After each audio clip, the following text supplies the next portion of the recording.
It started with a Craigslist ad that barely looked real. Nightshift cleaner needed, $30 per hour, no experience necessary, must be able to follow instructions without question.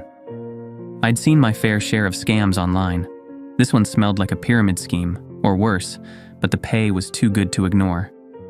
After being laid off from my warehouse job 3 weeks ago, I didn't have the luxury of being picky. So, I applied, expecting nothing. To my surprise, I got a response within the hour, inviting me for an interview at the old Crescent Mall Theater, the one everyone forgot about once the multiplex opened downtown. The place was odd.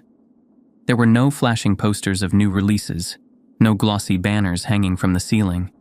Instead, faded prints of movies I hadn't thought about in years lined the walls, their colors dulled and warped from sun and time.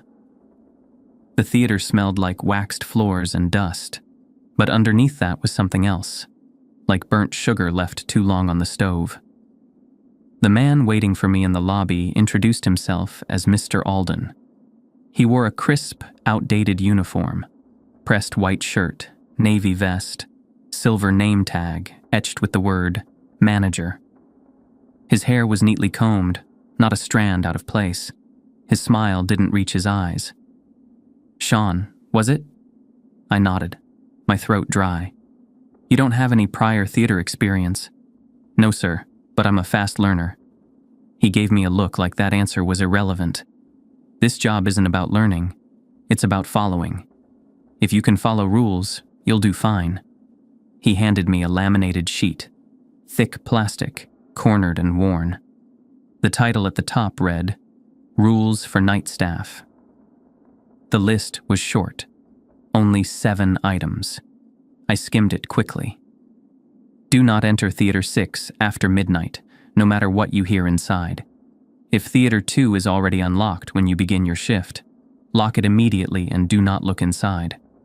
If someone knocks on the emergency exit from the inside, do not respond. The concession stand must be cleaned first. Do not consume anything found behind the counter. If the intercom plays music, stop what you're doing and stand still until it stops. There is no Theater 9. If the screen in Theater 4 turns on by itself, sit and watch. Do not leave until the movie ends. "Is this some kind of prank?" I asked, forcing a nervous laugh. Mr. Alden didn't blink. "You will find cleaning supplies in the janitor's closet near Theater 1. Your shift starts at 11 p.m. sharp. You will leave at 6 a.m. Unless stated otherwise, never enter any theater during a movie." That was it. No forms, no orientation, no HR meeting. Just a set of bizarre rules and an old man who made me sign a single page. My name, today's date, and a line reading, "I understand the rules provided." My first shift was uneventful, all things considered. The place was quiet, dead. I mopped the sticky tiles in the front lobby, wiped down the counters, vacuumed the faded carpets. I avoided the theaters as instructed, though I couldn't help but peek into Theater 3. It was empty, rows of cracked red seats facing a blank screen. Nothing odd about it. By 5:45 a.m., I was back in the lobby with my jacket on and keys in hand. Mr. Alden never reappeared. I just let myself out, locked up, and went home. The second night was similar, but something was different. Theater 2 was already unlocked when I arrived. I remembered the rule. Lock it immediately and do not look inside. The door was cracked an inch. A faint blue light pulsed from within, flickering like a dying fluorescent bulb. I hesitated. Something scraped across the floor inside. Slowly, deliberately. I took a breath, pushed the door shut, and locked it. My hand trembled on the knob. It wasn't until the third night that I started thinking about quitting. Not because of anything dramatic, not yet. It was just the sense that something was off in this place. Time passed too slowly. The clocks never seemed in sync. I'd turn a corner and feel like I was being watched. At 3:22 a.m., the intercom hissed. Then, music, Not music, exactly. A warped lullaby. Slow, distorted. Like an ice cream truck playing underwater. I froze, the mop slipping from my hands and thudding onto the wet tile. The sound wasn't loud, but it filled every space. So, I stood. I stood still, like the rule said. A minute passed, then 2. The music stopped, replaced by the soft static hum of silence. My body sagged in relief. I didn't clean much after that.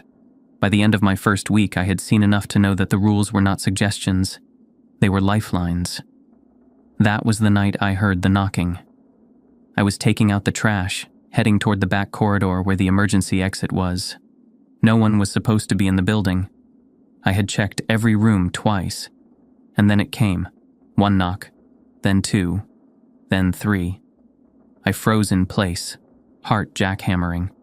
It was coming from the emergency door, the one marked for use in case of fire only, but the sound wasn't muffled. It was too clear, too sharp. Like the knocking wasn't coming through the door, but from the other side of the hallway. "Hello?" a voice called softly. I said nothing. "Can you hear me? Please, I need help." I got locked in. A woman's voice, young, desperate. "Please, don't leave me." My feet refused to move. My fingers curled into fists. Every instinct I had screamed to open that door. But I didn't. Because there was one thing wrong. There was no panic bar on the emergency exit. It only opened from the inside. Whoever was knocking had come from somewhere else. And then I heard her say my name. "Sean, please, I know you're there. I can feel you." That was when I turned and ran.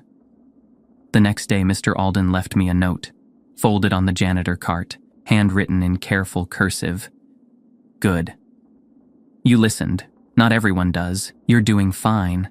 Just remember, the rules exist for your protection." That was all. No signature, no explanation.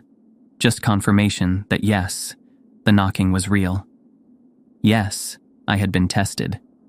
And yes, the rules were more than just words on a laminated sheet. They were survival instructions.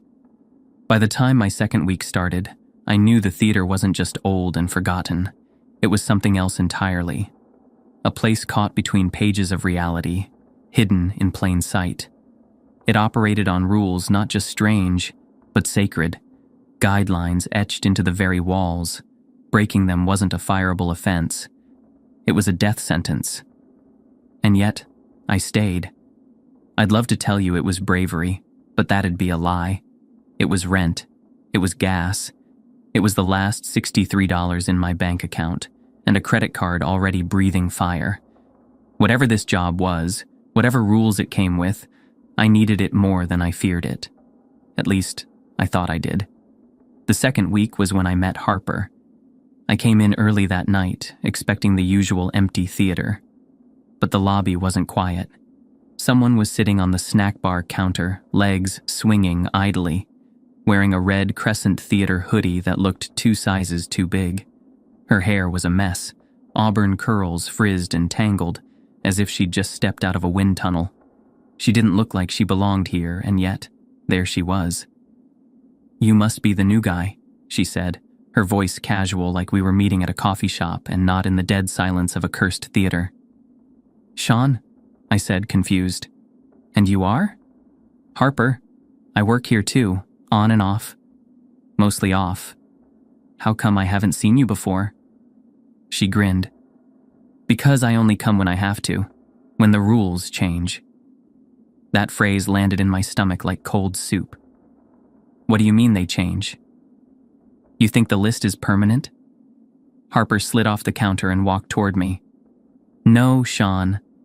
The rules grow, they react, they punish, and sometimes they warn." I wanted to ask more, but before I could, she pointed toward the hallway. "You need to check Theater 7 tonight. That's not in the rules. It is now." The hallway to Theater 7 felt longer than usual. I swear, it stretched with every step, like I was walking into a tunnel instead of a corridor. The overhead lights flickered as I passed, one of them dimming just long enough to leave me in near darkness. Harper had vanished. No explanation, no goodbye. One moment she was standing beside me, the next, the hallway was empty. Just me and the deepening silence. I reached Theater 7 and stood in front of the door. I half expected it to be hot to the touch or humming with something unnatural, but it was cold, lifeless, just a door. I opened it slowly, unsure of what I was even looking for. The theater was pitch black, not movie theater dark. This was void dark. My flashlight barely pierced it, the beam swallowed whole like a match in a cave. I stepped inside, 1 foot over the threshold. Nothing happened. Another step, still nothing. Rows of empty seats unfolded in front of me. The screen was blank, as it should be. I waited, held my breath, then turned to leave. The screen flickered, just once. A brief burst of static, then nothing. I backed out of the room without another glance. Later that night, I found a new sheet on the janitor's cart. Same plastic laminate, same typeface. Rule 8. Do not enter Theater 7 unless instructed. If you do, exit immediately when the screen flickers. Do not wait for the second flicker. It hadn't flickered again. I sat on a bench in the lobby and stared at the sheet. 8 rules now. They really did change. The theater was watching, learning. Somehow, that was worse. On Thursday, I broke a rule. Not on purpose. That's what I keep telling myself. But that doesn't really matter, does it? It was 4:15 a.m. I had just finished cleaning the restrooms when I passed Theater 4. Its door was open slightly. I peeked inside.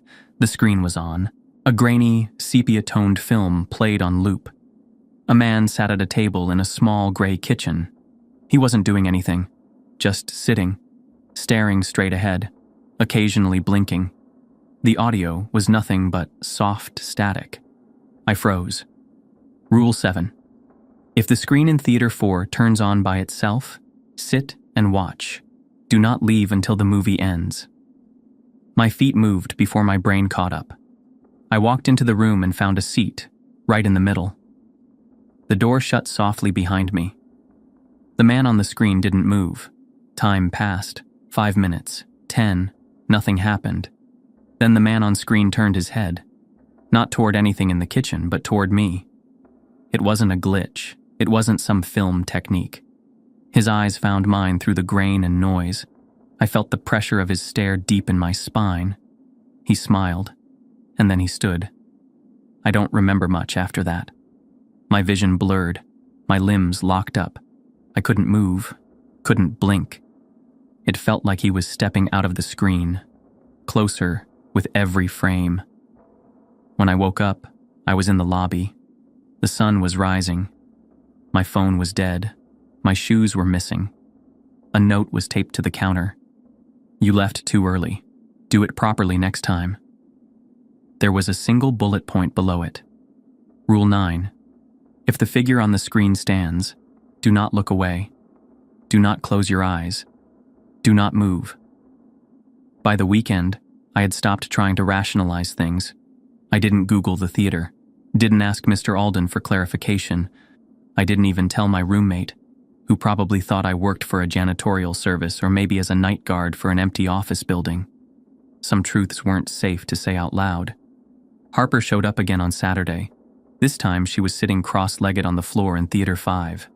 No movie played, no lights were on, just her and the stale air.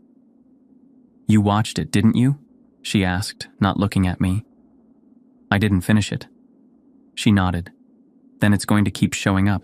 Different places, different screens. It wants you to finish. What happens if I do? She tilted her head. No one knows. How do you know all this? She didn't answer, just stood and left. Her footsteps didn't echo. I was alone again. I found the man from the screen again 2 nights later. This time, it was in the reflection of the popcorn machine. He stood behind me, pale, expressionless. I didn't turn around, just lowered my gaze, stepped back, and walked away. I didn't run, didn't scream.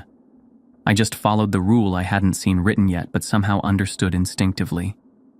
If you see it outside the screen, ignore it. I left that shift early, just walked out at 5:30, the job unfinished. There was no punishment. That night, a new rule appeared on the janitor's cart. Rule 10. If you see the figure from Theater 4 elsewhere in the building, do not engage, do not speak, do not acknowledge. By the end of week 2, I knew I was in too deep. I had started dreaming in the theater's colors: dusty reds, velvety blacks, grimy gold trim. I'd wake up to the sound of distant film reels spinning, or the soft rustle of popcorn, even though my bedroom was still and silent. Something was changing in me. I could feel it. My nerves weren't wired the same way. My fear had evolved. It wasn't about ghosts or monsters anymore. It was about patterns, about attention. The theater wasn't haunted. It was aware, and it had started watching me back. There's a moment in this job when fear stops being loud. It doesn't scream in your ears anymore or turn your legs to jelly every time a light flickers. It becomes something quiet, something that waits, like stale air in a sealed room, pressing in slowly, reminding you every second that you don't belong here. That was week 3 for me. No jump scares, no violent confrontations, just the building breathing deeper, watching more closely. And the rules? They didn't just change, they started reacting to me. On Monday, I found a notebook in my locker. I didn't put it there. No one said anything about it. Just a plain black journal with no title and a leather cover that felt wrong. Almost too warm to the touch. Inside, someone had handwritten a rule in red ink. Rule 11. When your shadow no longer matches your movements, return to Theater 1. Sit in the front row. Do not look behind you. It wasn't laminated, wasn't official looking, just scribbled like a frantic reminder to someone who couldn't trust their memory anymore. I closed the book, shoved it to the back of the locker, and tried to forget about it. I should have taken it more seriously. It was sometime around 2 a.m. when I noticed it. I was sweeping near the concession stand, going through the familiar calming motions. Back and forth, back and forth. Then I noticed that something was just a beat off. I glanced down. My shadow didn't move. I blinked, swept again. My arms moved, my body moved. But the shadow just stood there, mid-sweep, frozen in time. And then, as if catching up, it jerked violently to match me, like a marionette pulled by clumsy strings. I dropped the broom. Every instinct told me to run, to get out of that lobby and into the open air, to feel wind and streetlights and noise again. But the notebook came back to me. Rule 11. So I went to Theater 1. The room was empty, of course. Cold. Still. The kind of stillness you only get underground, where even sound is afraid to move. I sat in the front row. The lights dimmed behind me. I didn't turn around. I didn't need to. I heard the door creak shut. I don't know how long I sat there. I counted in my head. Got to 600. Maybe more. At some point, I stopped being aware of time and just waited for the presence behind me to go away. It never made a sound, never stepped closer. But I knew something was there. Watching. I could feel the pressure of its eyes like cold fingers on the back of my neck. Eventually, the lights came back on. I stood up, and my shadow followed me. Perfectly. The notebook wasn't in my locker anymore. On Wednesday, Harper showed up again. This time, she looked worse. Pale, shaking, dark circles under her eyes like she'd been awake for days. She didn't say hi. Just sat down on the bench near the lost and found cabinet and stared at the floor. "You, okay?" I asked. She shook her head slowly. "He started writing again." "Who?" "The projectionist." I didn't know what that meant. Didn't ask. It didn't feel like the kind of thing that wanted to be known. She looked up at me, her eyes too wide. Don't open the lost and found tonight. Doesn't matter what you hear. Doesn't matter what you think you see. Don't open it. What's in there? Memories, she whispered. Pieces of people who didn't follow the rules. I wanted to laugh it off, pretend it was a joke, but I didn't, because I remembered the bag that moved in the trash chute last week. I remembered the scream that followed it. I nodded. Okay, I won't open it. At 3:03 a.m., the cabinet started rattling. The sound wasn't loud, but it was sharp, metallic, like something with fingernails was scratching from the inside. Then came the voice. Sean, you left your keys. I patted my pockets. The keys were there. Don't leave me in here. You forgot me. The voice was mine. Not similar. Not close. It was my voice. My exact tone, pitch, cadence. I stepped back. It's cold. So cold. I can't feel my legs anymore. The cabinet door rattled harder. Don't you want to see what you lost? I left. Didn't even look back. Cleaned the rest of the lobby in silence, avoiding that side of the room like it radiated poison. In the morning, I found another rule taped to the light switch. Rule 12. If the lost and found speaks to you, ignore it. Its contents are not yours anymore. Thursday night, the projector in Theater 6 turned on by itself. That wasn't unusual anymore. What was unusual was the fact that it played a home video, not a movie, not even a film reel. It looked like grainy footage from an old handheld camera, shakily aimed at a birthday party. Balloons, streamers, a table with a cake on it.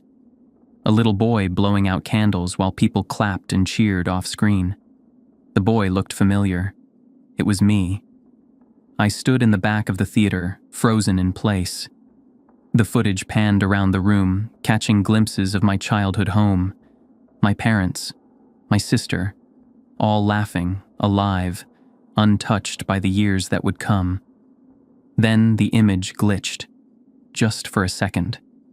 The lights flickered, the screen pulsed. When it stabilized, the party was gone. The room on the screen was empty. Same setting but aged, abandoned. The walls were cracked. The balloons deflated. The cake was covered in flies. And someone stood in the corner, facing away from the camera. I left. I didn't wait to see what happened next. Friday, Harper wasn't around. Her nameplate on the old staff roster near the office door had been scratched out with a red marker. I asked Mr. Alden about her. He just blinked. Who? Harper. She said she worked here. You must know her. He frowned slightly, then looked past me toward the hallway. There hasn't been a Harper on staff since 2016. What happened to her? She broke a rule. Which one? He gave me a look that stopped me cold. The one we don't write down. That night, I was alone. The building felt colder, the air heavier. The rules didn't feel like guidelines anymore. They felt like a countdown. Near the end of my shift, the lights in the lobby dimmed. A buzzing filled the air like static crawling across glass. I turned and saw my reflection in the ticket counter window. It didn't move. My real body stepped back. The reflection stayed still. Then, slowly, it smiled. Not a smirk. Not a twitch. A wide, splitting grin that stretched impossibly far. Teeth too sharp. Eyes too wide. I blinked, and the reflection was gone. No sound. No movement. Just my own wide-eyed face staring back. There was no rule for this. I went home early again, didn't clock out, didn't leave a note. When I returned the next night, there was a new sheet taped to the janitor's cart. Rule 13. If your reflection smiles without you, leave. You are not alone. By the end of the third week, I wasn't afraid of dying. I was afraid of being remembered by this place, of it etching me into its walls, its screens, its cursed little rooms, of becoming part of the footage, part of the whispering, part of the rules, because the longer I stayed, the clearer it became. This place didn't just punish rule breakers, it kept them. It was during the 4th week that the theater stopped pretending. By now, I could navigate its halls with my eyes closed and dodge its tricks with something close to instinct. The rules weren't just rules anymore. They were second nature. I knew when to stop moving, when not to look, and when to sit down and watch until the movie ended, no matter what screamed behind my seat. I knew how to listen for the lie in a voice calling my name from the wrong side of a locked door. I knew how to survive, but survival wasn't enough anymore. The theater wanted more. It started subtly. The walls began to move, not visibly, not with dramatic quakes or groans. They shifted like thoughts drift. One moment I was walking past Theater 3, and the next, it was Theater 5. The hallway I'd just come down behind me would vanish when I turned back, replaced with one I hadn't used in years. Doors that had once been bricked shut were suddenly open. Signs flickered between languages I didn't understand. One night, as I stood at the concession stand, the air smelled like seawater. Another time, it smelled like rot.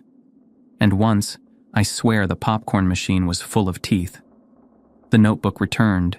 Same black cover, same too warm leather. It was sitting on the stool in the projection booth, waiting for me. I opened it. This time, there were 3 rules scribbled in frantic handwriting. Rule 14.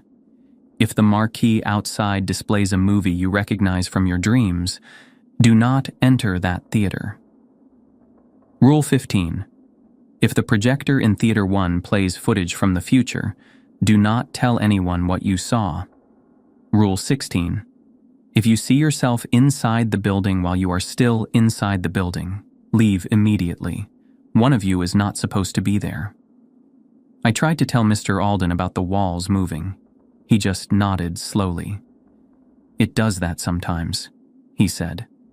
Shouldn't that concern you? I asked. He sighed. The theater's not a place, Sean. It's an agreement.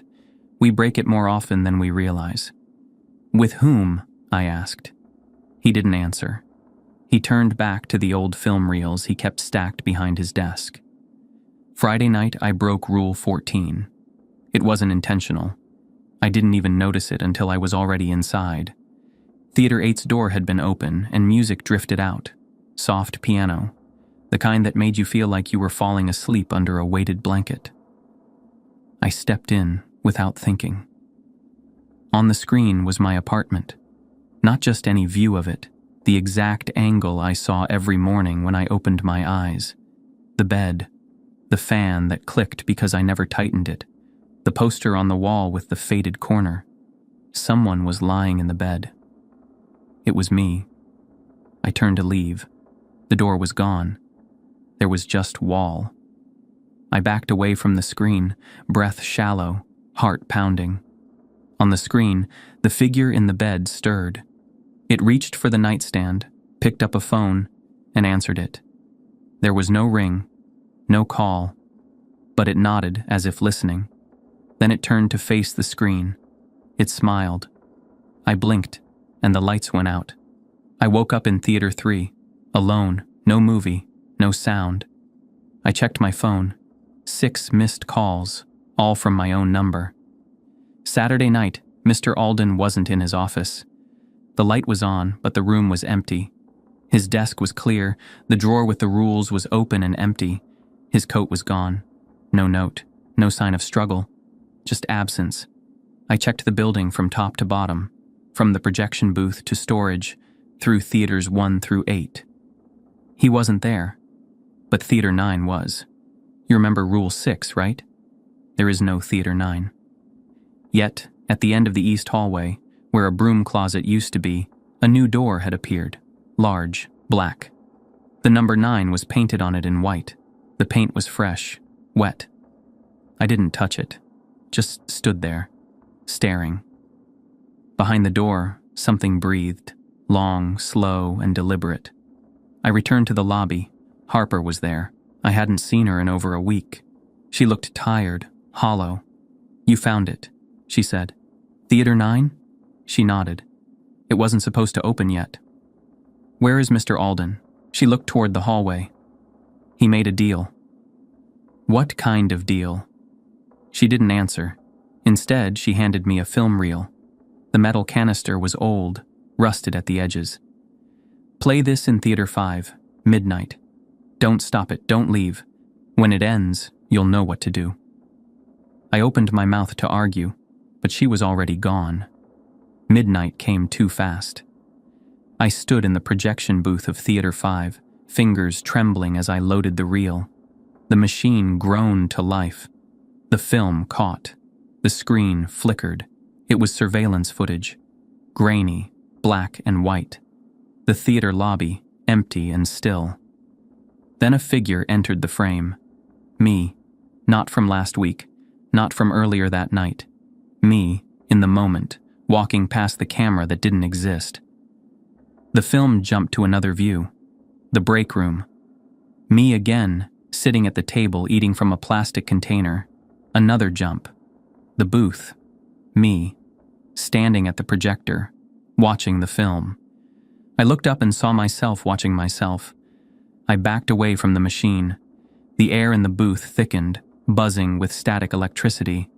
My teeth ached. From the hallway outside, footsteps echoed, deliberate, familiar. I turned off the projector, and all the lights went out. Somehow, I ended up in the main lobby. The screens on the walls weren't playing trailers anymore. They were playing me. Every mistake, every broken rule, every moment I failed to follow instructions exactly.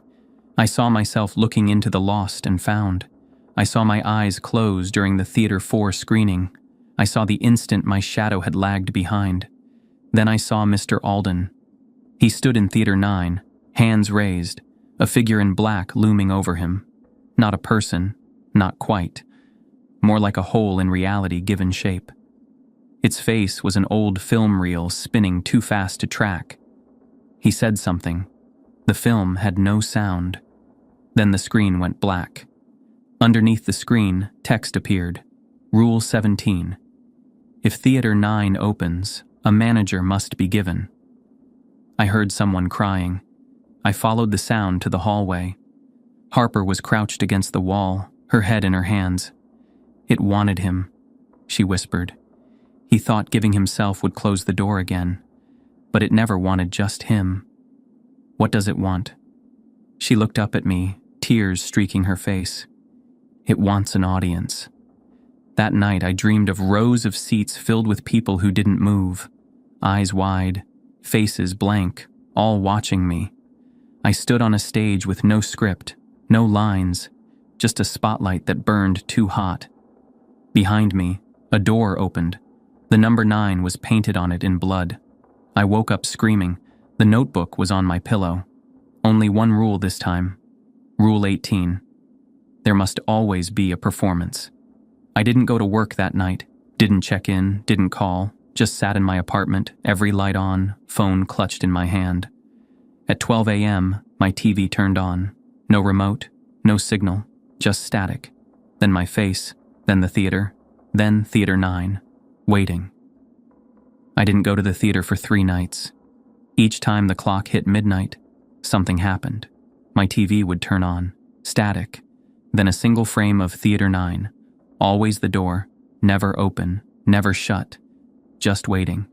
My phone would buzz with unknown numbers. No voicemails, just missed calls from area codes that didn't exist. I tried to sleep, tried to eat, but the theater had already wormed its way under my skin. I wasn't living anymore. I was waiting. On the 4th night, I found a flyer taped to my apartment door. Old yellowed paper, stamped with the theater's logo, the one they hadn't used since the 80s. It read, "Tonight only, final performance. Doors open at midnight." Below that, scrawled in pen, "Bring the book. Don't be late." I hadn't seen the notebook since the last rule appeared, but when I turned around, it was sitting on my kitchen table, open to a blank page, a pen resting beside it. I picked it up and left without locking the door behind me. I didn't expect to need it again. The theater was already lit when I arrived. Not just the lobby lights. Every theater glowed through the windows, a soft, golden pulse like heartbeats behind glass. The air smelled like ash and candy, like something sweet that had burned too long ago to fix. Harper was waiting inside. She didn't speak, just nodded toward the east hallway, then turned and walked away. I wanted to stop her, to ask if this was the end or the beginning, but the way she moved told me all I needed to know. She wouldn't be here when it was over. The door to Theater 9 stood wide open. No number on it now. Just a hollow space where the paint had bubbled and peeled. Inside, darkness stretched farther than the building should allow. A corridor in place of seats. No screen, no rows. Just a single aisle carpeted in deep red, vanishing into black. I stepped inside. The door shut behind me. The corridor twisted. Sometimes it looked like a backstage area, with ropes and scaffolding dangling from above. Other times it looked like the tunnels behind the projection rooms, all narrow beams and chemical smells. Once, I swore I walked through my own childhood bedroom, complete with peeling glow-in-the-dark stars still clinging to the ceiling. All of it flickered, like someone changing channels too quickly, and all the while, I carried the notebook. Its pages flipped on their own. Sometimes I saw words, sometimes drawings. One page showed the lobby as I remembered it on my first day.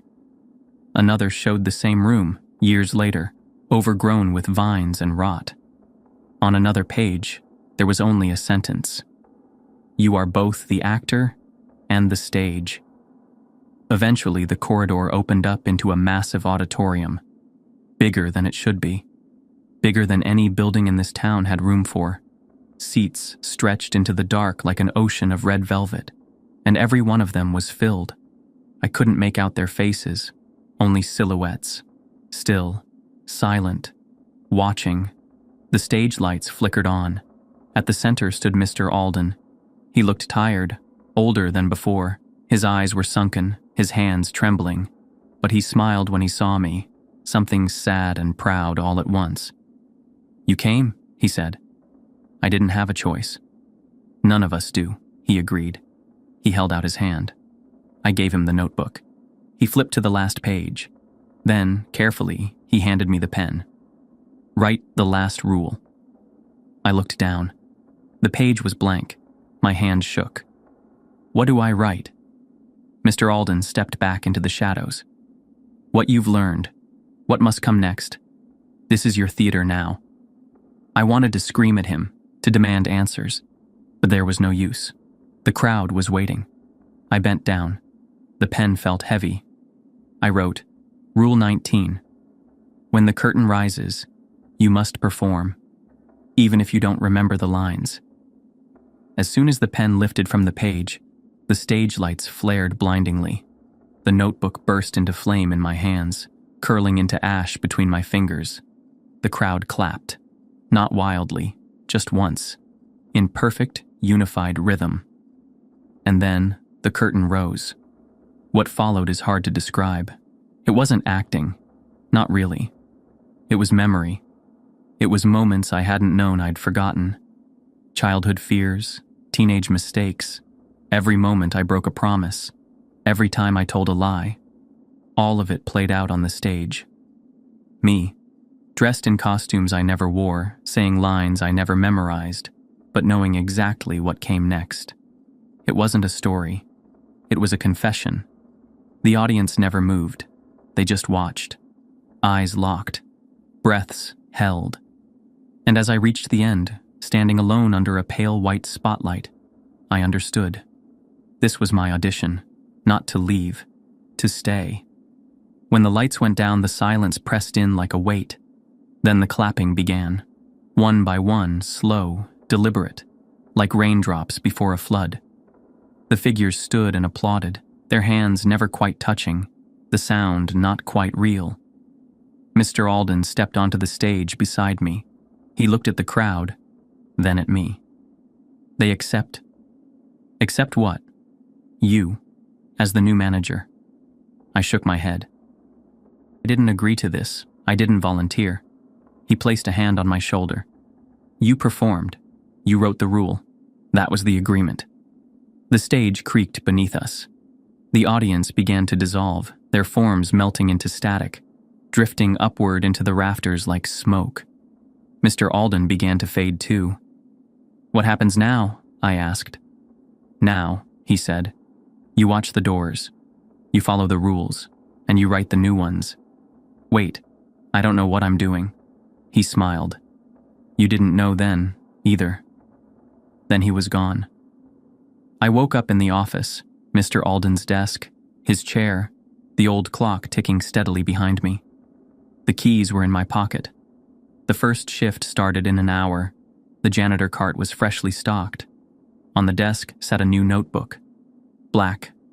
Leather. Its first page was blank. There was only one note taped to the desk. Rule 1. Never let them know you're afraid. They can smell it. I sat back, took a deep breath, and waited for the first knock on the door.